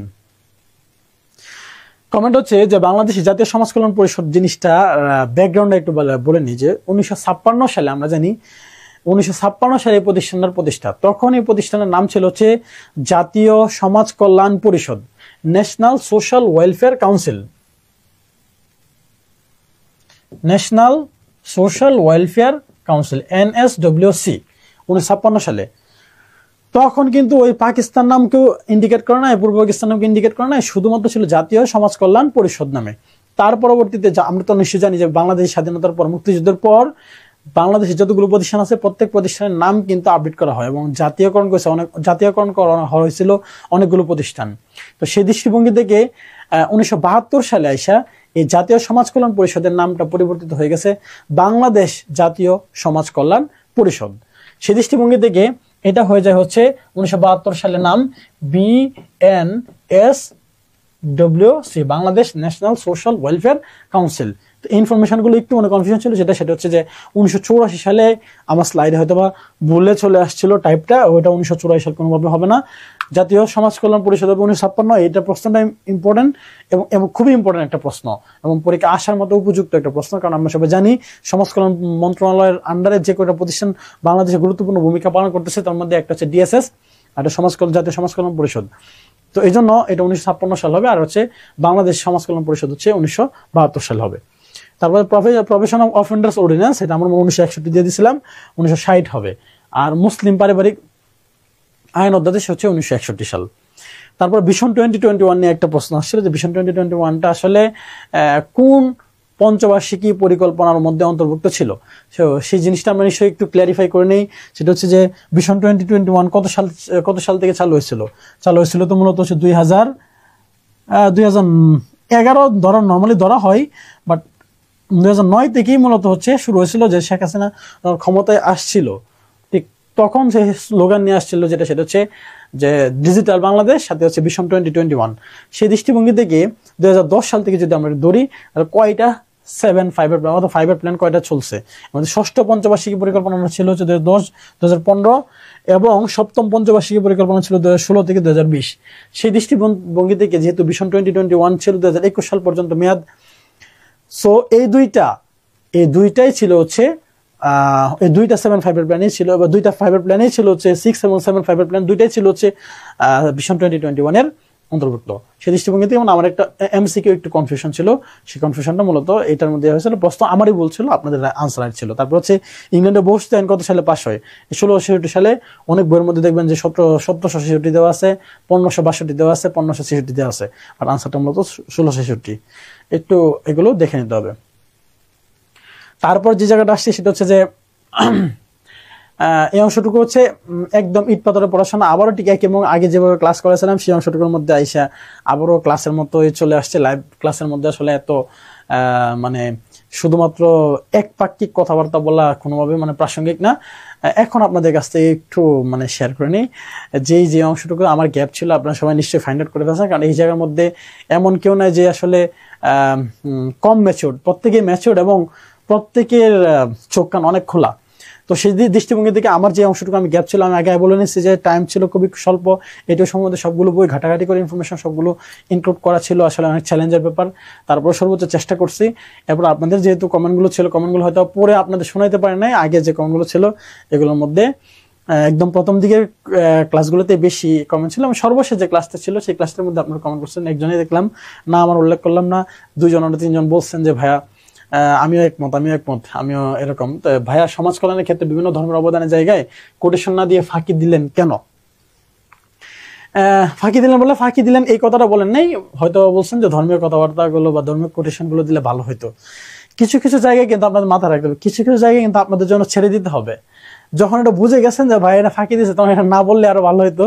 তারপর যেহেতু বলছেন, ধন্যবাদ বলছেন যেহেতু, তো আমি যেটা বলবো সেটা হচ্ছে যে কিছু জায়গা নিজেও দায়িত্ব নিতে হবে। তো নিজের ঘাড়ে দায়িত্ব আসতেছে না, কদিন পর তো শিক্ষা সেক্টরে আসবেন। তো শিক্ষা সেক্টরে আসার পরে তো দেখবেন যে প্রতি পদে আপনাদের বাধা দিচ্ছে বিভিন্ন মানুষ। তখন তো নিজ দায়িত্বে কিছু দায়িত্ব আপনাদের নিতে হবে। ইয়ং অফিসাররাই তো মূলত আসলে বেশি দায়িত্ব নেই ঘাড়ের উপর, সিনিয়ররা তো ঠিক পোস্ট পজিশন নিয়ে বসে থাকে। তো এই জন্য এই জায়গায় কিছু অংশটুকু আপনাদের জন্য রাখছি, অংশটুকু আপনারা নিজে একটু পড়ে নেবেন। বিভিন্ন ধর্মের যে কোটেশন অনেকগুলো থাকে, যেমন ইসলাম ধর্মে যদি আপনি বলেন মানুষ নিয়ে, মানুষের সম্মান নিয়ে কয়টা আয়াত আছে, ব্যক্তি মর্যাদার স্বীকৃতি নিয়ে কয়টা আয়াত আছে, এইগুলো যদি আমি ইনক্লুড করার চেষ্টা করি তাহলে কমপক্ষে প্রতিটা ইসলামী মনে হচ্ছে প্রতিটা পয়েন্টের উপর ভিত্তি করে 20-30টা করে আয়াত আসবে। তো এইগুলো তো আসলে এখানে কালেক্ট করা সম্ভব না। যা হচ্ছে বইগুলোতে যেগুলো আছে, যে আমি যেটা রেফার করছিলাম যে সমাজ কল্যাণ ইতিহাস ও দর্শন যে বইটা, ওই বইটা একটু কাইন্ডলি পড়ে নিতে হবে, একটু পড়ে নিয়ে তারপরে করতে হবে। তারপর যেটা সেটা হচ্ছে যে পিডিএফ বাংলায় দিন দয়া করে পিডিএফ এত শর্ট কেন প্রথম ক্লাসে, এটার জন্য আমি ব্যক্তিগতভাবে আপনাদের কাছে আসলে ভুল বোঝাবো, যে মিসআন্ডারস্ট্যান্ডিং অনেকটা ধরা যায়, যে বাংলা ইংলিশ কোনটা। আমরা প্রথমে একটু কনফিউজ ছিলাম যে কোশ্চেন হয়তো বাংলা, এখনো কনফিউজ যে বাংলা ইংলিশ হবে কিনা। তোমার ধারণা যে যদি ইংলিশও দেয় দিতেও পারে, কিন্তু বাংলা মাস থাকবে আমার ধারণা প্রশ্নের মধ্যে, বাংলা এটা হবেই। তো ভাই ইংরেজি অ্যাভয়েড করেন প্লিজ। এই জায়গাটার মধ্যে মনে হচ্ছে আমি প্রথম 3টা ক্লাসের মধ্যে আপনাদের কাছে হয়তো বা ডিমান্ডটা ফুলফিল করতে পারিনি। তারপর সেটা টপিক দেওয়া এক জায়গা থেকে, প্রশ্ন করা অন্য জায়গা থেকে, যেটা আমি আপনাদের বলছি। টপিক দেওয়া হয় এক জায়গা থেকে, টপিকের বাইরে প্রশ্ন দেওয়া হয় এই কারণে যে আপনাকে টপিকের ভিতরে রাখলে বুঝতে হবে যে আপনি মনে হয় এখানেই সীমাবদ্ধ। টপিকের বাইরেও যে কিছু প্রশ্ন আসতে পারে সেটাকে আপনার বোঝানোর জন্য মূলত আসলে এই জায়গাটুকুতে প্রশ্ন করা, এবং দেখবেন বিশ্বাস এটা করা হয়। আমি ফুল স্ট্যান্ডার্ড মেনটেন করে আপনাদের কোশ্চেনগুলো সাধারণত দেওয়ার চেষ্টা করছি আর কি।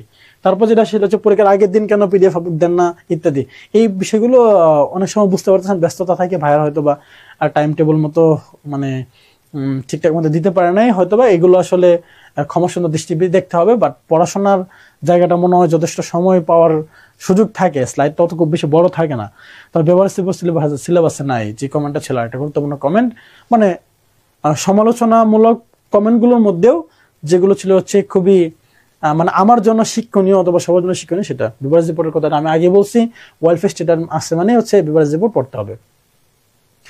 এবার আসি হচ্ছে আজকের ক্লাসের শেষ ক্লাসের অংশটুকুর মধ্যে। শেষ ক্লাসের মধ্যে আরেকটু যদি আসে, একজন বলছেন তাসকিয়া ইসলাম, আল্লাহ আপনাকে দীর্ঘ হায়াত দান করুন, এত সুন্দর বোঝানোর জন্য। আল্লাহুম্মা আমিন, আল্লাহুম্মা আমিন। সবাইকে আল্লাহ দীর্ঘ হায়াত দান করুক এবং সুস্থতার সাথে জীবনযাপন করার তৌফিক দান করুক। যে জায়গাটুকুর মধ্যে আসবে সেটা হচ্ছে যে এই অংশটুকু হচ্ছে আবার যারা নতুন আছেন বা এখানে আজকে যারা লাইভে আছেন অথবা যারা বন্ধু বান্ধব আছে, প্রত্যেকেই যারা সমাজ কল্যাণের বিষয়গুলো এখনো কনফিউজ, তাদের জন্য একটা উন্মুক্ত প্ল্যাটফর্ম আবার বলি, যে ফাইনাল একটা সাজেশন নিয়ে আমরা আপনাদের সামনে আসছে। সেটা হচ্ছে যে এই হয়তোবা 19 তারিখের পরীক্ষার পরেই বা 2-3 দিনের মধ্যে আপনারা হয়তো আপনাদের হাতে এই ফাইনাল সাজেশনটা পেয়ে যাবেন। সেটা কি ইস্যুটা নিয়ে আমি তো বলছি যে আমাদের যে ফুল স্টাডি মেটেরিয়ালস গুলো ছিল, সেই স্টাডি মেটেরিয়ালস গুলোর মধ্যে অনেকগুলোতে ছিল হচ্ছে কনসেপচুয়াল ইস্যু। 1 মিনিট আপনাদের একটু ব্রেক করে নিয়ে, অনেকে সালাম দিচ্ছেন, এখনো সালাম দিচ্ছেন, আসসালামু আলাইকুম, আসসালামু আলাইকুম। প্রত্যেকে সালামের জবাব দেওয়া আসলে কঠিন, যারা সালামের জবাব দেওয়া জরুরি, প্রত্যেকের জন্য একবার সালামের জবাব দিচ্ছি, ওয়ালাইকুম সালাম। আর নেক্সটে সালাম দিবেন না কাইন্ডলি। এখন হচ্ছে যদি কোনো ইনফরমেশন আপনার জানার অথবা বোঝার থাকে বা গ্যাপ থাকে, সেগুলো আপনি শেয়ার করুন কাইন্ডলি। তাছাড়া আমি যে অংশটুকু শেয়ার করতে সেটা একটু দেখেন।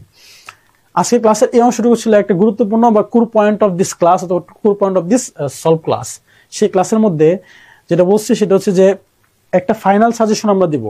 ফাইনাল সাজেশনের মধ্যে কি কি জিনিসগুলো থাকবে, ফাইনাল সাজেশনের মধ্যে পুরা সিলেবাসের যে টোটাল যে সিলেবাসটা, সেই সিলেবাসের মূল যে টপিকগুলো যেখান থেকে সবচেয়ে বেশি ইনফরমেশন আসার সম্ভাবনা থাকবে বা যে অংশটুকু থেকে মূলত আসলে ইনফরমেটিভ কোশ্চেন আসতে পারে, সেই অংশটুকে একদম কালেক্ট করে নিয়ে একটা জিস্ট বলা যায়, যেটাকে আর কি বলা হয় মিক্সচার, অথবা যেটা বলা হচ্ছে অ্যামালগামেশন অফ অল থিংস, অথবা it's one type of cocktail. এই ককটেল হবে আর কি, যেটা টোটাল পুরা কোর্স করে পুরা স্টাডি মেটেরিয়ালসের পুরা ইয়ার একটা ছোট্ট ইয়া, যেখানে বললে আমার কাছে মনে হয় যে সেই 60-70 পেজ যদি কেউ কনসেপ্ট আনতে পারে, তারপরেও তার জন্য 40 থেকে 50টা প্রশ্নের আনসার করা খুবই স্বাভাবিক, বা 50-60টা প্রশ্ন তার কমন পড়ে যাবে।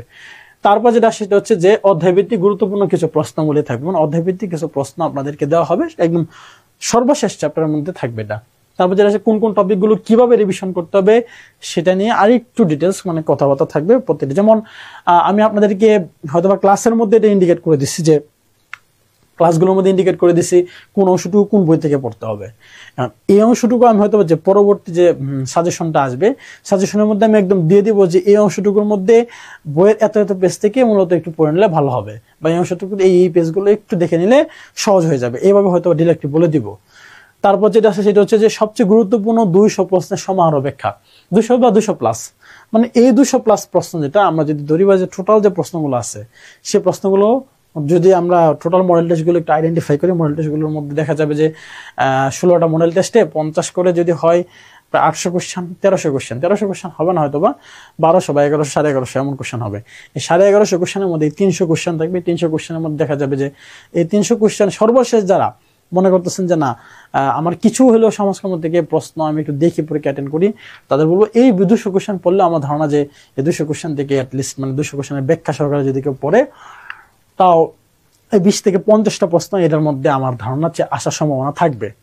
তারপর যেটা হচ্ছে সাবজেক্টিভ 80+ মার্কস পাওয়ার একটা চমৎকার দিক নির্দেশনা থাকবে, মানে যে সাজেশনটা থাকবে সেই সাজেশনের উপর কিভাবে আপনি 80% কমন পাবেন, এটা আমি একটা মোটামুটি ভালো একটা দিক নির্দেশনা দিয়ে দিব আপনাদেরকে। এবং আপনার নিশ্চয়ই যারা এতদিনে পড়ছেন সবাই বুঝে গেছেন যে কোন কোন টপিকটার কোন কোন ডাইমেনশন, এর বাইরে যে ডাইমেনশন সারা নেওয়ার সুযোগ নাই, ডাইমেনশন এর বাইরে নেই সেটা হবে আসলে কি সেটা সবার জন্য চ্যালেঞ্জিং। কারণ আমরা যেভাবে মোটামুটি সমাজকর্মে যে পুরো কোর্সটা পড়লাম, আমি তো কয়েকবার রিটার্ন দেওয়া, প্রায় 4টা রিটার্ন দেওয়া পাবলিক মানে শুধু সমাজকর্মের উপরে, এবং 2বার শিক্ষাগারের হওয়ার লোক ধরা যায় যে ওই যে 40তম বিসিএস থেকে ধরেন যে শিক্ষা পাইতেছি, ধরা যায় অনেকটা 40-এ হচ্ছে মাদকেন 9 গ্রেডে পেয়েছিলাম, তারপরে যে 41-এ শিক্ষা, 43-এ ধরেন যে আবার ঠিক কিভাবে নন গ্রেডে দৃষ্টি দেয় নেই হয়তোবা শিক্ষায় হয়তো পাইতাম, 44-এ আবার শিক্ষা সেকেন্ড, 45 জানি না কি হয়।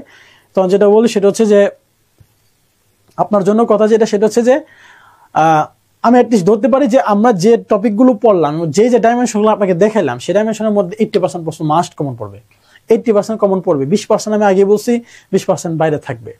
এই বাইরে স্যাররা কোন জায়গা থেকে দিবে, কিভাবে দিবে, এটা হলো স্যারদের একান্ত ব্যক্তিগত ইচ্ছা, এবং এই জায়গাগুলো ওপেন এন্ডেড, যে এগুলো আসলে আন্দাজ করা যায় না, এগুলো প্রত্যেকটা বিসিএসে হয়।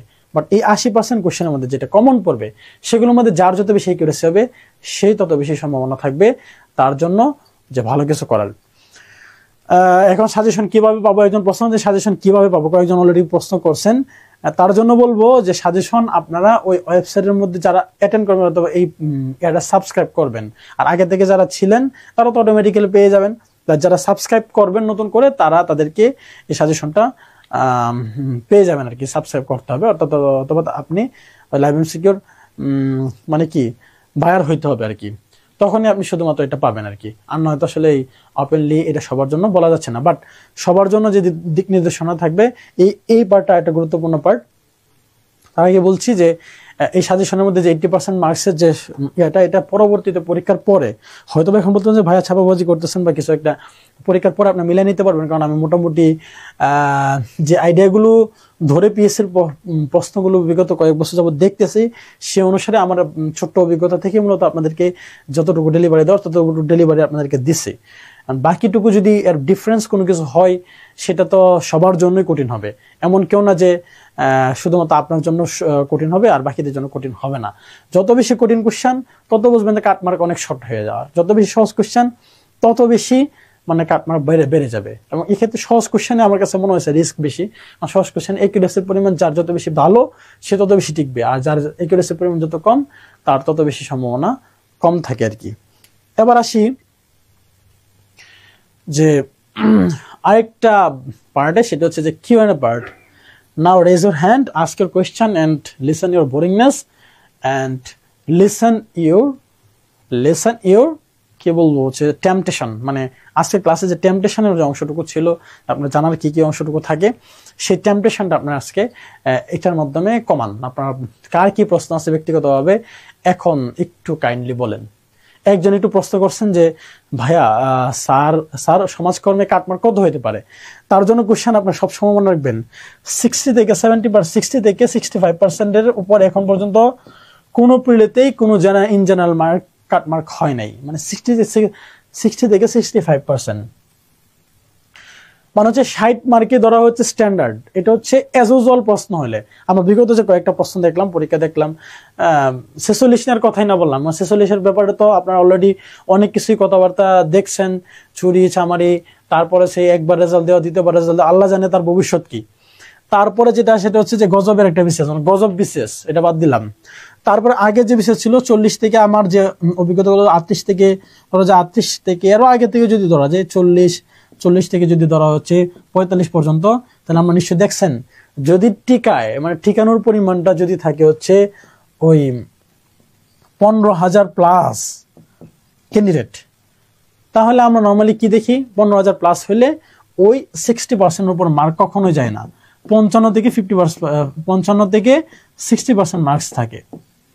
আর যদি এমন হয় যে 15,000-এর চেয়ে কম, আরো 5,000 কম হয়, যেমন বিগত লাস্ট যে দুইটা বিশ্বাসে 10,000 টিকে দিচ্ছিল, তখন হয়তো বা 120-122 এমন পর্যন্ত মার্কও চলে গেছে, এমন শুনছি। তো এরপর হচ্ছে আমরা দেখছি যে 40-41-এর পরে যে প্রিলিগুলো হয়েছে, প্রিলিগুলো সোজা হয়ে গেছে, আস্তে আস্তে সহজ করে ফেলছে। তো সহজ করে দেওয়ার কারণে ওই আগের প্যাটার্নটা কিন্তু থাকতেছে না, মানে ওই কাট মার্কেট যে আগের প্যাটার্ন সেটা থাকতেছে না। তবে অ্যাজ ইউজুয়ালি আমি এটা ধরে নিতে পারি সব সময়ের জন্য, যতবার প্রিলি দেন, রিটার্ন দেন, সব জায়গায় রিটার্ন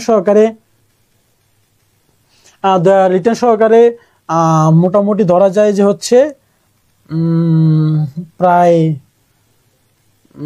মানে রিটার্ন সহকারে আমরা সব পরীক্ষায় দেখা যায় 60% মার্কস, মানে হচ্ছে সেফ জোন 60 মার্কস। ও একজন প্রশ্ন করছেন যে আচ্ছা, ছাত্র বিশেষ অ্যাডমিট কার্ডে তো পরীক্ষা কয়টার সময় অনুষ্ঠিত হবে সেটা লেখা নাই, কেউ কি বলতে পারেন পরীক্ষার কয়টার সময় অনুষ্ঠিত হবে? প্লিজ একটু দয়া করে বলুন।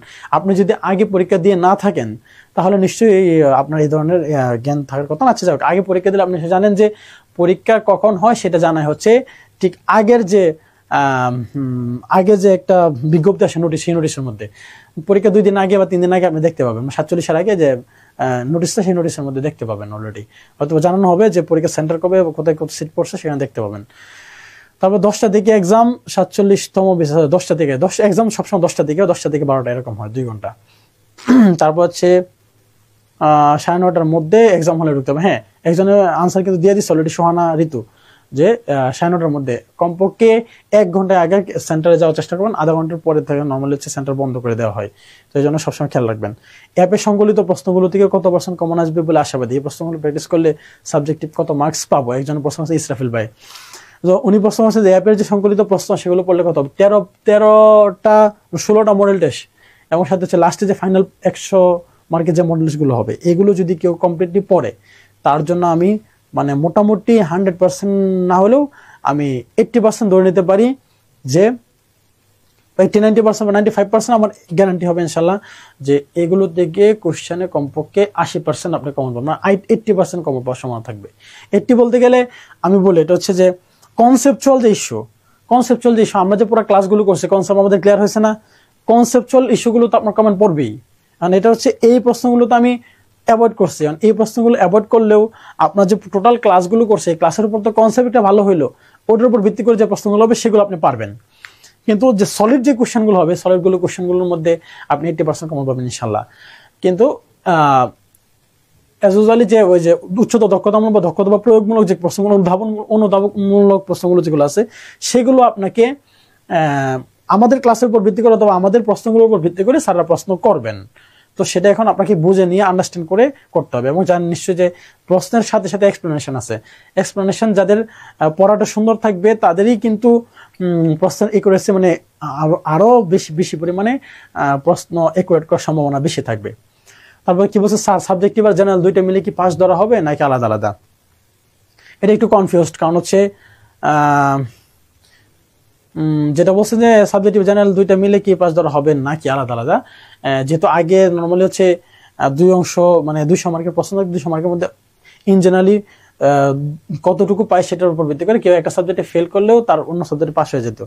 সমাজকর্মে যেহেতু আলাদা করে আসছে, একটু কনফিউজ যে আসলে মনে হয় যে এটা সাবজেক্টিভের মার্ক থাকবে, সাবজেক্টিভের মার্কটা থাকবে। তো কেউ যদি আরো মানে একুরেট ইনফরমেশন জানা থাকে আপনি একটু শেয়ার করতে পারেন। কারো আমার একটু ইনফরমেশনের জায়গায় গ্যাপ আছে, আমার ধারণা যে যেহেতু সাবজেক্টিভে টিচার নিয়োগ দিবে, এখানে মনে আলাদা করে মার্কস পাওয়া প্রয়োজন হইতে পারে। তারপর একজন বলছেন যে প্রশ্নগুলো সোর্স কি বা ইন্টারমিডিয়েটের বই বা অনার্স পাঠ্য বই? ইসরাফিল ভাইয়া যেটা বলছেন আপনি, যে প্রশ্নগুলোর যে রেফারেন্স, বেশিরভাগই রেফারেন্সগুলো দেখবেন মাঝে মাঝে দেওয়া আছে, এবং রেফারেন্সের অধিকাংশ রেফারেন্সগুলো নেওয়া হয়েছে হচ্ছে এই যে বইগুলো যেটা নেওয়া হয়েছে একাদশ অথবা দ্বাদশের যে বইটা সেটা। 2 নম্বরটা হচ্ছে ওই বইগুলোতেই কিছু যাচাই বাছাই করে তথ্য। স্যারের বইয়ের মধ্যে একাদশ অথবা দ্বাদশের যে বইটা আছে বইয়ের মধ্যে কিছু কিছু তথ্য কোন কোন জায়গায় গ্যাপ আছে, আমি যে ইনফরমেশনগুলো দিয়েছি সেগুলো কিন্তু আবার যাচাই বাছাই করে নিয়ে তারপর হচ্ছে ব্যাখ্যাগুলো দেওয়া হয়েছে। তো এই জন্য সবাই একটু খেয়াল রাখবেন। একজন লিখছেন সানোয়ার হোসেন ভাইয়া, আল্লাহ bless you dear brother, I am a lecturer in social work in Kazi Nouman Ahmed Degree College. Thank you very much. You are my colleague also. So on that very particular point, you are teacher, I am teacher too. আচ্ছা, colleague means হচ্ছে আপনি হয়তোবা জাতীয় মানে বিশেষ না হয়তোবা, তারপরও আপনাকে ধন্যবাদ যে টিচার তো প্রফেশন, তো টিচিং প্রফেশনেই সবাই আসলে টিচিং এর সাথে আসেন, নোবেল প্রফেশন। ধন্যবাদ আপনাকে আপনার দোয়ার জন্য। তারপর আরেকজন কি বলছে, অনেক ধন্যবাদ স্যার, অনেকে বলছেন। আরো যদি কোনো কোয়েরি থাকে আপনার কোয়েরিগুলো আপনি একটু প্লিজ মানে শেয়ার করেন, আর একটু টাইম আপনাদের দিচ্ছি। এর মধ্যে আমি একটু যেটা বলছি সেটা হচ্ছে যে প্রশ্নগুলো সোর্স নিয়ে কিন্তু বেশিরভাগ ক্ষেত্রে আমি বলছি যে প্রশ্নগুলো সোর্স হচ্ছে এক হচ্ছে সোর্সগুলো কিছু কিছু সোর্স দেখবেন ডিরেক্টলি দেওয়া আছে, আর কিছু কিছু সোর্সগুলো যেগুলো দেওয়া হয় না সেগুলো হচ্ছে অনার্সের বই থেকে নেওয়া। প্রত্যেকটার জন্য হয়তো বা রেফারেন্স বুকগুলোর সোর্স আমি দিতে সবসময় সবগুলোর সাথে অ্যাড করি নাই, বাট জাস্টিফাই করে দেওয়া, মোটামুটি সবগুলো জাস্টিফাই করে দেওয়া আছে আর কি। কিছু কিছু সময় আমি অ্যাভয়েড করছি, কারণ হচ্ছে প্রত্যেকটার প্রশ্নের যদি সোর্স আমি মানে কালেক্ট করতে যাই তাহলে সোর্সগুলো লিখতে লিখতে আমার আসলে অনেকগুলো সময়ের প্রয়োজন হয়, যে কোশ্চেন আসলে করতে গিয়ে আপনার ওই স্বল্প সময়ের মতো কোশ্চেন করতে গিয়ে আমার হেজিটেশনে ভুগতে হয়। এই জন্য সবগুলো হয়তো বা সোর্স আমি অ্যাড করি না, কিছু কিছু সোর্স আমি অ্যাভয়েড করছি। আরো কোনো কোশ্চেন থাকলে আপনার একটু কাইন্ডলি একটু করেন, শেয়ার করেন।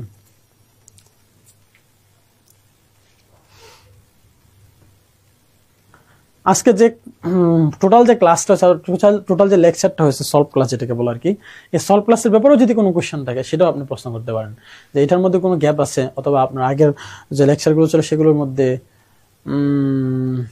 সেটা আর কি। যেটা বলছেন যে 80% কমন যদি আসে পিড়িতে না টিকলেও আপনাকে মিষ্টি খাবো। ওকে ভাইয়া, যদি আমি কখনো দেখা হয়, ইসরাফিল ভাইয়া যদি কখনো দেখা হয় আপনি মিলিয়ে নেবেন, কি জন্য সমাজকর্মের যে ডাইমেনশনগুলো আমি আপনাকে দিচ্ছি সামনে, সেই ডাইমেনশনের বাইরে আসলে ডাইমেনশন স্যারের ভাবার সুযোগ হবে নাই। যদি আর বেশি বাইরে ভাবতে চাই, এবার আমি আপনাকে তো বলছি যে এর বাইরে যদি স্যাররা ভাবতে চাই তাহলে জ্ঞানের কোনো শেষ নাই, মনে রাখতে হবে জ্ঞানের কোনো শেষ নাই, আনলিমিটেড জ্ঞান। এবং এর বাইরে যদি ভাবতে চাই কোনো স্যার যদি ভাবেন, তাহলে যারা প্রিলি ক্যান্ডিডেট আছেন মোটামুটি আপনারা ধরে রাখবেন যে আপনাদের ওই মার্কস কোনো সময় এমন হবে না যে ওই 50 থেকে 55% মার্ক বেশি পাবেন, কারণ এর বাইরে ডাইমেনশনে ভাবতে গেলে পাবেন না, কারণ সম্ভব না এর বেশি বাইরে ডাইমেনশন আপনি ভাবতে গেলে। কারণ এর বাইরে ডাইমেনশন ভাবতে বাবা মানে হচ্ছে আপনার আর মেইন যে হেডিং আছে, মানে মেইন টপিকের যে হেডিং, এই টপিকের হেডিং এর বাইরে আর আসলে সুযোগ থাকে না তখন আর পড়াশোনার, মানে তখন আর ইররিলেভেন্ট ইস্যুগুলো চলে আসে সামনে। ইররিলেভেন্ট ইস্যু যদি আপনি আনতে যান তাহলে আনলিমিটেড। যেমন আমি যদি বলি মূল আন্দোলনটা কি ছিল, মূল আন্দোলন ছিল হচ্ছে শরীয়তুল্লাহর ফরায়েজি আন্দোলন। ফরায়েজি আন্দোলনের মূল কথাটা কার সাথে জড়িত থাকবে? শরীয়তুল্লাহর সাথে বেশি জড়িত থাকবে। শরীয়তুল্লাহর ইনফরমেশনের সাথে গুরুত্বপূর্ণ ইনফরমেশন থাকলে সর্বোচ্চ থাকতে পারে তার শিক্ষা জীবন, তার পরবর্তী জীবন, তার রাজনৈতিক জীবন অথবা তার আন্দোলনগত জীবন। সর্বোচ্চ তার সাথে আসে কার? পীর দুদু মিয়ার নাম, ঠিক আছে? এখন দুদু মিয়া কবে কোন ভার্সিটিতে জন্মগ্রহণ পড়াশোনা করছিল, কোন স্কুলে পড়াশোনা করছিল, এগুলোতে যদি কোনো স্যাররা প্রশ্ন করার চেষ্টা করে, তাহলে আপনি কেন? বাংলাদেশের এমন কোনো ব্যক্তি না যে এটা প্রশ্ন আনসার করবে, তো এটা সম্ভব না। তো দু একটা প্রশ্ন যদি এরকম চলে আসে সেটা তো হইতেই পারে, বাট আমার ধারণা যে 80% কমনের যে ব্যাপারটা বলছেন, এটা আমি বলবো যে কনসেপ্ট, মানে আমি আগে বলে নেই কনসেপচুয়াল এই পার্টটার জন্য আপনি 20% আমার এই ক্লাস থেকে পাবেন, আর 60% সলিড ইনফরমেশন এটা থেকে প্রশ্ন হবে। 60% এই সলিড ইনফরমেশনের 60% কোশ্চেন এগুলো আপনি এখান থেকে পাবেনই। 20% হচ্ছে আপনার এই কনসেপ্টের ক্লাসের যে কনসেপ্ট, এই কনসেপ্টের উপর আপনি যদি এটা অ্যাপ্লাই না করতে পারেন, না করে যদি আপনি আসেন, সেক্ষেত্রে আপনার ব্যর্থতা হবে। এবং 80% আপনি প্রশ্নগুলো পরবর্তী ইনশাআল্লাহ যদি কখনো সুযোগ হয়, আমি দরকার হলে আপনাদের গ্রুপে এগুলো সলভ করে, দরকার হলে আমি নিজ দায়িত্বে দিয়ে দেবো, পরীক্ষা হোক, ইনশাল্লাহ দেখা যাবে, সমস্যা নাই। আপনাকেও মিষ্টি খাওয়াবো, যান আপনি ইনশাল্লাহ। ইসরাফিল ভাই, সেদিন যদি 80% কমন মিলে যায় আমাদের দুজন মিলে একসাথে মিষ্টি খাবো, সমস্যা নেই। আচ্ছা, এরপরে যদি আর কোনো কোয়েরি না থাকে তাহলে আমরা আজকের ক্লাসটা মোটামুটি এভাবেই করবো। আপনার নেওয়া বিগত পরীক্ষাগুলোতে কত নম্বর পাইলে বুঝবো প্রস্তুতি ঠিক আছে? আপনার নেওয়া বিগত পরীক্ষাগুলোতে কত নম্বর পাইলে বুঝবো প্রস্তুতি ঠিক আছে? এই প্রশ্নটা থেকে শরীয়ত হোসেন বলছেন যে এখন এই প্রশ্নের মধ্যে একটু বড় কথা বলে, সেটা হচ্ছে কোনো কোনো কোশ্চেন আছে বেশ হার্ড লেভেলের কোশ্চেন ছিল, যেমন মানবাধিকারের একটা চ্যাপ্টার আছে, যেমন আরো কয়েকটা যেমন ছোট ছোট চ্যাপ্টার, বাট কোশ্চেন আমি এমন ছোট ছোট জায়গা দিয়ে করছি যেটা আসলে ওই যে বললাম না, যেটা যে রিলেভেন্সির চাইতেও ইররিলেভেন্সি অনেক জায়গায় চলে আসছে, কারণ আমার সিলেবাস ছোট, যার কারণে প্রশ্ন করতেছে আমাকে অনেক ইনডেপ থেকে। ওইসব পরীক্ষার মধ্যে আপনি যদি কম পান তাহলে কোনো সমস্যা নেই, বাট এজ ইউজুয়ালি ধরে রাখবেন যে কোনো পরীক্ষায় আপনি যে কোনো পরীক্ষায় যদি আপনি 60% থেকে 70% এর এই মার্কের মধ্যে আপনি থাকতেছেন, বা 80% এইটুকু মার্কের মধ্যে যদি আপনি থাকতেছেন, তাহলে আপনি সেফ জোনে আসেন। অলরেডি ধরা যায় সেফ জোনে আপনি আসেন। মার্ক যদি 50 হয়, 50-এর মধ্যে আপনি 30-35 পাইতেছেন, তার মানে কি আপনি একটু সেফ জোনে মোটামুটি আসেন ধরা যায়। কিন্তু আপনি এর নিচে মার্ক চলে আসছে 25 পাইতেছেন, 20 পাইতেছেন, অথবা 30-এর নিচে পাইতেছেন, তাহলে ধরতে হবে যে না, আপনি সেফ জোনে নাই, আপনাকে আরেকটু পরিশ্রম করতে হবে, আপনার একটু পড়াশোনা করতে হবে। আরো যদি কোনো প্রস্তুতি বিষয়ে কোনো পরামর্শ থাকে বা কোনো প্রশ্ন আপনাদের থাকে, একটু কাইন্ডলি জানাবেন। আর পরবর্তী যে পরীক্ষাগুলো আছে, পরবর্তী যে প্রোগ্রামগুলো আছে, সেগুলোর সাথে সবাইকে থাকার জন্য আবারও আন্তরিকভাবে অনুরোধ রইল। সাথে হচ্ছে যদি কেউ নতুন থাকেন, তারা যদি ভর্তি হওয়ার চেষ্টা করেন, যে এই জায়গাটার মধ্যে আসতে পারেন, এটা আপনাদের জন্য অনেক শুভকামনা, অনেক ফ্রুটফুল হবে আশা করি। যদি কোনো কোশ্চেন না থাকে তাহলে আজকে মানে আমরা এখানে শেষ করবো। ইসরাফিল ভাই মনে আবার কিছু একটা কমেন্ট করতে চাচ্ছেন, প্রিলিরে কি জানি বলতে চাচ্ছেন, একটু কাইন্ডলি শেয়ার করেন দ্রুত। শরীয়ত হোসেন ভাইয়ার মানে প্রশ্নটা মনে আপনি পেয়েছেন, সেটা হচ্ছে যে প্রশ্নগুলোর উপর ডিপেন্ড করবে আপনি কিভাবে মার্কস পেয়েছেন। তবে এজ ইউজুয়ালি মনে রাখবেন, যে কোনো পরীক্ষায় 60 থেকে 70% মার্কস পাওয়া মানে হচ্ছে you are in a safe zone. So এই সেফ জোনে আপনাকে মানে আর আপনার এখান থেকে মানে পিছলে কম পাওয়ার সম্ভাবনা খুব কম। প্রিলিতে 130 পেলে ক্যাডার পাওয়া সম্ভব হবে। 130 পেলে ক্যাডার পাওয়া, সমাজকর্মে যদি 130 পান, ভাইয়া 130 পাওয়াটাই তো ম্যাটার না, আরো তো ম্যাটার কাজ করে, সেটা হচ্ছে ভাইবা। যেহেতু ভাইবা একটা ফ্যাক্ট, তো সেই জায়গাটার মধ্যে শুধুমাত্র ওই 130 পেলেই যে আপনার ক্যাডার হয়ে যাবে, এটা ডিরেক্টলি বলা কঠিন হয়ে যাবে। কেমন আমি একটু বলি আপনাকে, একটু শেয়ার করে নিই। 40তম বিসিএসে আমি পাইছিলাম হচ্ছে, মানে রিটেনে আমি পাইছিলাম 518। আমি পাইছিলাম কি, আমি শিক্ষাও পাই না, কারণ আমাদের শিক্ষা এটা তখন পোস্ট ছিল মাত্র 11টা থেকে 12টা জানি। যাই হোক, আমি মানে ডিরেক্টলি বলতেছে পারতেছি না এক্সাক্টলি, মানে 10-11 এমন একটা নাম্বার। অন্যদিকে 506 পাইছে একজন, এটা খুব ভাইরাল হয়েছিল মনে গ্রুপগুলোর মধ্যে, দেখছেন অনেকেই কিন্তু এরকম পায়, বেশ কয়েক 2-4 জনেরটা আমরা শুধু দেখতে পাইছি, 2-4 জন হয়তো শেয়ার করে, কিন্তু অনেকেই যে ক্যাডার পায় বসে রয়েছে, মার্কস যে অনেক কম পায় অবশ্যই ক্যাডার হয়েছে, সেটা মানে শেয়ারও করে না। তো 506 সে পাইছিল হচ্ছে ট্যাক্সে কততম জানি হয়েছে, ট্যাক্স ক্যাডার পাইছে, সাথে হচ্ছে কততম জানি হয়েছে, এবং গ্রুপের মধ্যে খুব ভাইরাল বিভিন্ন গ্রুপগুলোতে। এখন আমাকে বলেন, ওই যে সে 506 পাইছে, আমি 518 পাইছি, তার মানে আমার ভাই কত কম মার্কস দিছে, আর স্যাররা ওকে কত মার্কস বেশি দিছে, হয়তো 175, 60, 70 এমন দিয়ে দিছে। তো এই জায়গাটার জন্য আমি শুধু জাস্ট আপনার আনসারটা আসলে এক্স্যাক্টলি ইসরাফিল ভাই দিতে পারতেছি না, 130 পেলে ক্যাডার পাওয়া সম্ভব না। তবে আপনি ধরে রাখা যায়, এজ ইউজুয়াল আমরা যেহেতু মানুষ হিসেবে নর্মাল মানুষের যে ভাইবাটা, এটা যদি আপনি দিয়ে আসতে পারেন, 130 যদি পান, তাহলে মোটামুটি সেফ জোন। মানে নর্মাল ভাই মানে আপনি কোনো বেয়াদবি করেন নাই, আপনি যে প্রশ্নগুলোর আনসার এজ ইউজুয়ালি দেওয়ার কথা, সেগুলো জেনারেল যে কোশ্চেনগুলো, এগুলো আনসার দিতে পারছেন, ইনডেপথ কোশ্চেনগুলো আনসার দিতে পারেন নাই, সেই জায়গাটা যদি দেন 130 প্লাস বা 130, তাহলে এটা মোটামুটি সেফ জোন মার্কসের ক্ষেত্রে। তাও আবার সেটাও কিন্তু ডিপেন্ড করবে যে কোশ্চেন কেমন হইলো, কোশ্চেন হার্ড হয়েছে না কঠিন হয়েছে বা সহজ হয়েছে, এটার উপর নির্ভর করবে।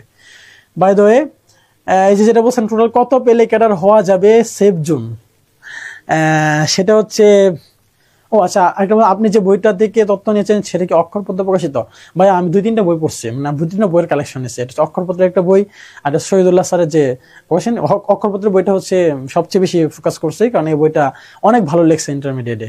আর বাকি আরো 2-3টা বই, যেমন শহীদুল্লাহ স্যারের বইটা আছে প্রকাশনী, নামটা আমার মনে আসতেছে না, ওই বইটা থেকে ইন্টারমিডিয়েটের কিছু তথ্য নিয়েছি। এবং অনার্সের বইয়ের মধ্যে যেটা বলছিলাম যে আতিকুর রহমান স্যার এবং হচ্ছে স্যার, ওই দুজনেরই ইনফরমেশন আমি নিছি। এবং এই যেটা লাস্টে বলছেন টোটাল কত পেলে ক্যাডার হওয়া যাবে সেফ জোন, এটার জন্য আমি বলবো যে সবসময় মার্কে 60-70% সেফ জোন, যে কোনো জায়গায় ভাইবার মধ্যে 60-70% মার্কস হচ্ছে সেফ জোন, রিটার্নের জন্য সেফ জোন।